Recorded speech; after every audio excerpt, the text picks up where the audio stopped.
இந்த ஜென்சிங்கிற பொண்ணு கரப்பம்பூச்சில கொன்னு அதை சாப்பிட்டுட்டு இருக்கா. இந்த பொண்ணு கரப்பம்பூச்சில சாப்பிடறத பார்த்த ஜூனியர் கிருத்திக்கு ஜென்சியை ரொம்பவே பிடிச்சு போயிடுது. நீ ஏன் கரப்பம்பூச்சில அடிச்சு சாப்பிட்டுட்டு இருக்கான்னு கேட்க, அப்பதான் அவ சின்ன வயசுல நடந்ததை சொல்றா.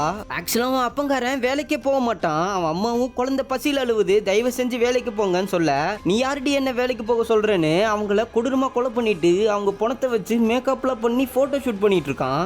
அப்ப டெட் பாடியில கரப்பம்பூச்சி மொச்சிட்டு இருக்க கரெக்டா ஜென்சி பசிக்குதுன்னு அழுதுட்டு இருந்திருப்பா.